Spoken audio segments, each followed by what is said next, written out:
நான் ஊழியத்துக்கு வரும்போது நான் வரமாட்டேன், இந்த பாஸ்டர் ஊழியத்துக்கு வரமாட்டேன். அப்போ இவங்ககிட்ட நான் 40 நாள் நம்ம திருவள்ளூர் போக்குவரத்து கழகத்தில் ஆடிட்டராக இருக்கிறாங்க, லீவ் போட்டு ஃபாஸ்ட் பண்ணி ஜோம் பண்ணுறாங்க.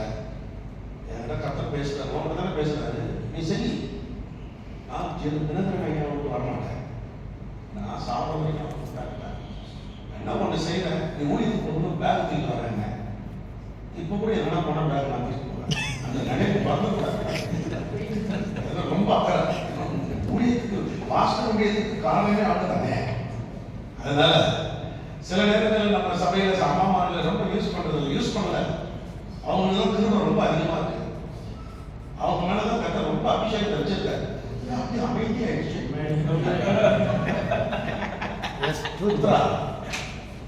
அப்படிதான் சபைக்கு சபைக்கு பெரிய தூண்கள். மூச்சப்படியான சபைக்கு ஒரு முறை பேச போயிருந்தேன். சும்மா சட்டு வசனத்தை போடுது, யாரா இந்த பெரிய ஆளு இப்படி கம்ப்யூட்டர்ல போட்டு பார்த்து பார்த்தா மாஸ்டர் ஒய்ஃப் மூணுல உட்காந்து நல்ல நீ கூட பண்றேன்னா கத்தவனுக்கு நல்ல எதிர்ப்பு ஆரம்பிச்சிருக்க உன்னை மாறி எதுக்காக உன்னை எதிர்க்கிறது. அதனால சகோதரிகள் எல்லாம் நல்ல உற்சாகம் மைக் கொடுக்குற ஸ்டைல பார்த்தீங்களா.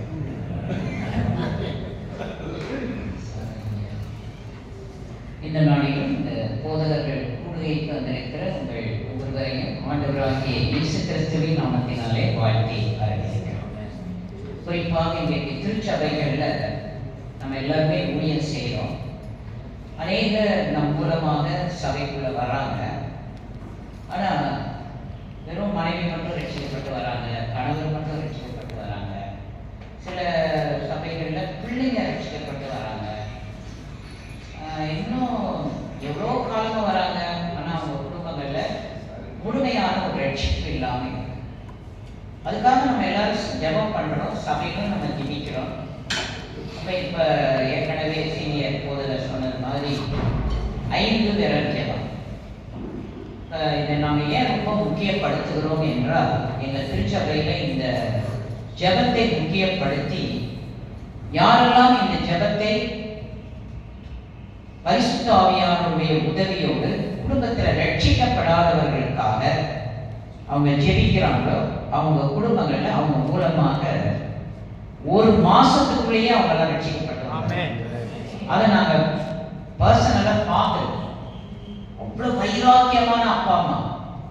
அதுல ஒரு குடும்பத்துல ஒரு பிள்ளை அவ பிறக்கும் போதே அந்த பூசாரிங்க சொல்லிட்டாங்க, இந்த பிள்ளை இந்த குடும்பத்துக்கு ஆகாது, இந்த பிள்ளை இந்த உலகத்துல வாழ்ற வரைக்கும் உங்களுக்கெல்லாம் ஆசீர்வாதமே வராது.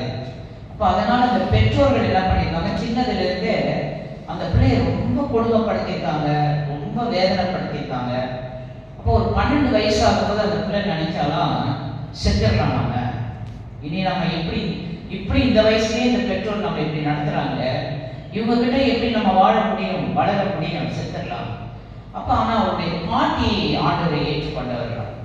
அப்போ ஒரு நாள் ராத்திரி அந்த பாட்டி அந்த வீட்டுக்கு வந்தபோது இந்த பிள்ளை சொல்லியிருக்காங்க, பாட்டி நான் சித்திரப்பாரு பாட்டி, என்னை எவ்வளோ கொடுமைப்படுத்துறாங்க எனக்கு தெரியுதுல்ல. அப்போ அந்த பாட்டி சொன்னாங்கன்னா, அந்த பிள்ளைகிட்ட ஏசப்பா நான் உன்னை நேசிக்கிறேன்னு சொல்லுது, ஏசப்பா உன்னை கைவிட மாட்டாரு. அப்போ அந்த பாட்டி சொன்னதை கேட்டு ஏசப்பா உங்களை நான் நேசிக்கிறேன். அப்புறம் நீ ஸ்கூலுக்கு போகும்போது வரும்போதெல்லாம் அதெல்லாம் இதெல்லாம் சர்ச்சைங்க இருந்தா அங்கே போய் நீ முழங்கால் போட்டு இயேசுவையே கூப்பிடு. அப்போ அது மாதிரி அவள் செய்ய ஆரம்பிச்சான். இது பெற்றோருக்கு தெரிஞ்ச உடனே இன்னும் ரொம்ப அவளை காலேஜ் படிக்கிறான். ஒரு வருஷம் காலேஜுக்கு அனுப்புறேன், நீ சர்ச்சைக்குள்ளெல்லாம் போற, இயேசுவை கூப்பிடுற, அதனால உன்னை நான் விட மாட்டேன். அப்படியெல்லாம் ரொம்ப ஒரு வைராக்கியமான ஒரு குடும்பம். ஆனா இந்த பிள்ளை எப்படியோ ரட்சிக்கப்பட்டா, ஆண்டவரை ஏற்றுக்கிட்டா, நல்ல விசுவாசி ஆயிட்டா. அப்போ எங்க திருச்சபைக்கு அவர் வந்த பிறகு இந்த 5 விரல் ஜெபம் சொல்லி கொடுத்து, அவன் அந்த 5 விரல் ஜெபம் சொல்லி கொடுத்த பிறகு அவங்க அப்பாவும் அம்மாவும் ரட்சிக்கப்பட்டாங்க. அவங்க கணவரும் ரட்சிக்கப்பட்டாரு. இன்னைக்கு கர்த்தருக்கு மகிமையான சாட்சியாக மகள் வாழ்ந்து கொண்டிருக்கிறார். ஆகவே திருச்சபையை நடத்துகிற நாம வருகிறவர்களுக்கு இந்த ஜெபம், இப்ப நம்மளே அவங்களை லட்சியம் நான் நிறைய இந்த விடுதலை ஊழியம் செய்யும் போது நிறைய பிள்ளைங்க, அதாவது விசுவாசிகள் பாதிக்கப்பட்டு பிசாசினால் அலைக்கழிக்கப்படும் போது அந்த பிசாசுகள் சொல்லுது, பொழுது இவன் ஏன் இவளை விட்டுட்டோம் நாங்க, இவன் ஏன் இவன் புருஷனுக்கு ஜெபம் பண்றா, இவன் ஏன் இவங்க குடும்பத்தில் இருக்கிறவங்களெல்லாம் ஜெபம் பண்றா, அதனால இவளை நாங்கள் விட மாட்டோம் அப்படின்னு அந்த மாதிரியெல்லாம் வர பிசாசுகள் விசுவாசிகளையே போட்டு அழைக்கிறது. அப்ப இதுல நாங்கள் கற்றுக்கொண்டது என்னன்னா, இந்த முறைப்படி ஜெபிக்கும் போதுதான் அவங்களுக்கு பின்னால என்ன பிசாசு இருந்தாலும் அது ஜெபிக்கிறவங்களையும் தாக்காது, அவங்களும் சீக்கிரமாக இயேசு மண்டையில் வருவதற்கு ஒரு வழியாக இருக்கு. ஏற்கனவே சொன்ன மாதிரி 5 விரல், முதல் விரல் என்னது, பெரும் விரல். அப்ப நம்ம ஜெபம் பண்ணும்போது என்ன செய்யணும், எனக்கு யாராவது வந்திருக்கவங்கள யாராவது உங்களுடைய அப்பா அம்மா உங்களுக்கு ரொம்ப நெருங்கினவங்க யாராவது ரட்சிக்கப்படாம இன்னும் இருக்காங்களா? இங்க வந்திருக்கிற ஊழியர்கள், அக்கா பொண்ணு நந்தினி, பாச சொல்றாரு அவங்க அக்கா பொண்ணு நந்தினி ரட்சிக்கப்படலை.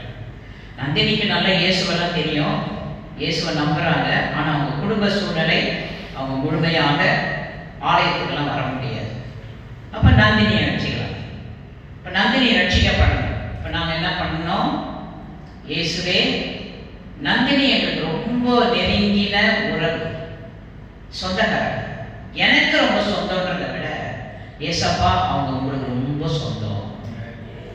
ஏன்னா எனக்காக மட்டும் நீங்க ரத்தம் செஞ்சல, எனக்காக மட்டும் நீங்க ஜீவனை கொடுக்கல, என்னுடைய உறவின் முறையான நந்தினிக்காகவும் நீங்க ஜீவனை கொடுத்துருக்கீங்க, ரத்தம் செஞ்சிருக்கிறீங்க. அது உண்மையா பொய்யா? அப்ப அதுக்கு சாத்தம் வரவே முடியாது. எனக்கு மட்டும் இல்லை, அவங்களுக்காகவும். அடுத்தது என்னது, ஆள்காட்டிகள். அப்ப அவங்களுக்கு பின்னால அவங்கள ஆண்டவர் கிட்ட வரவிடாம ஒரு ஆவி பிடிச்சிட்டு குடும்பத்துல வம்ச வழியா பூர்வீக ஆவிகள் விட மாட்டேன், இவங்க எனக்கு தான் வேணும், இவங்க எனக்கு தான் சொந்தம், அவங்களை இயேசுவின் கையில வர விட மாட்டேங்க. இப்ப நாம என்ன பண்ணணும், அந்த ஆவிக்கு மேலாக உரிமை எடுக்கணும். எந்தெந்த ஆவிகள் எல்லாம் அவங்களை உங்ககிட்ட வர விடாம அவங்கள பிடிச்சு வச்சிருக்குதோ அந்த ஆவியின் மேல நாம அதிகாரம் எடுக்கணும். இயேசுவின் நாமத்தினாலே அந்த வல்லமைகள் அத்தனையும் வேரோடு அழிந்து போவதாக, வேரோடு செத்து போ, பாதாளத்துல பட்டி தூக்கி போடும் அப்படின்னு அந்த ஆவிகளுக்கு நம்ம கட்டளை ஆள்காட்டிகள். அடுத்தது என்னது, நடுவிரல். நடுவிரல் என்றால் பரிசுத்த ஆவியானவர். நாங்க என்ன சொன்னாலும் அவங்க கேட்க மாட்டாங்க, நாங்க என்ன பேசினாலும் அவங்களுக்கு புரியாது. ஆவியானவரே நீங்க அந்த ரட்சிப்பை உணர்த்துங்க, ஒரு நியாய தீர்ப்பு இருக்குதுன்ற உணர்வை அவங்களுக்கு நீங்க தான் சொல்லணும். இப்ப அவங்க என்னென்னமோ விதத்துல எல்லாம் வாழ்ந்துட்டு இருக்காங்க, ஆவியானவரே அவங்களுக்கு உணர்த்துங்க. அதுதான் நடுவிரல் ஜெபம். அடுத்ததாக மோதிர விரல். மோதிர விரல் ஜெபம் என்றால் இயேசுதான் ஆண்டவர் என்று உணரக்கூடிய ஒரு சூழ்நிலையை நந்தினி வாழ்க்கையிலே கொண்டு வாங்க.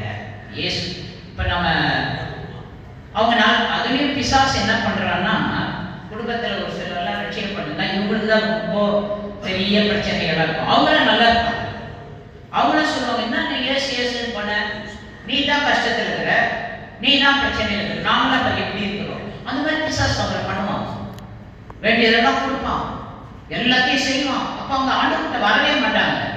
அப்ப நம்ம ஜெபம் பண்ணணும், இயேசுதான் ஆண்டவர் என்று உணரக்கூடிய ஒரு சூழ்நிலையை அவங்க வாழ்க்கையில நீங்க கொண்டு வாங்க. அவங்க எல்லாம் இருக்கிறதுனால இயேசு வேணான்னு இருக்கிறாங்க, இயேசுதான் எனக்கு தேவை என்ற ஒரு சூழ்நிலையை அவங்க வாழ்க்கையில நீங்க கொண்டு வாங்க இயேசுவின் நாமத்தினாலே.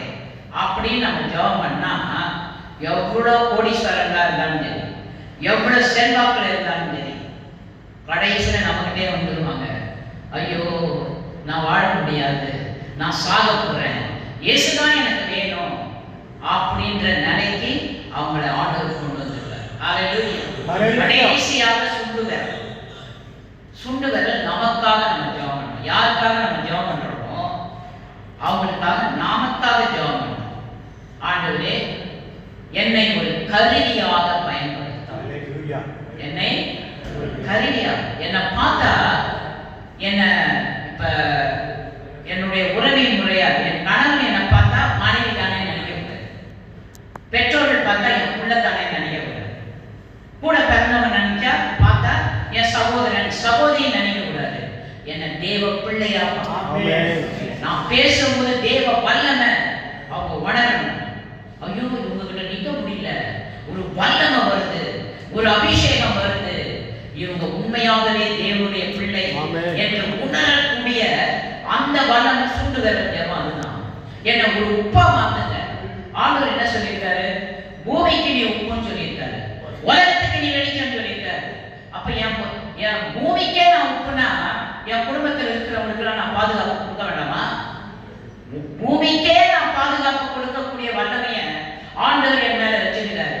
அப்ப என் குடும்பத்தில் இருக்கிற யாரும் நரகத்துக்கு போகக்கூடாது. அதனால நான் ஒரு உப்பா இருக்கணும் ஆண்டவரே. அது ஜெபம் பண்ணணும், வெளிச்சமா இருக்கணும். யாருக்கு வெளிச்சம் சொல்லியிருக்காரு ஆண்டவர்? எல்லாம் ஊழியர்கள்லாம் சொல்லுங்க. உலகத்துக்கே வெளிச்சமா? அப்ப பூமியில இருக்கிற இருட்டுல இருக்கிறவங்க இருக்கலாமா? ஆண்டவரே உலகத்துக்கே வெளிச்சம் என்ன சொல்லியிருக்கீங்களே, எங்க வீட்டுல எங்க குடும்பத்துல இருக்கிற இருள் எல்லாம் என்ன பார்க்கும்போது நிரந்தரமா போயிருக்கலாம் அப்படி நமக்காக நம்ம ஜெபம் பண்ணணும். இதுதான் இங்க வேற ஜெபம். இதை நீங்க முறையாக செஞ்சீங்கன்னா உங்க சபையில இருக்கிறவங்களுக்கு கத்துக் கொடுங்க. அவங்க அந்த மாதிரி ஜெபம் பண்ண வைங்க.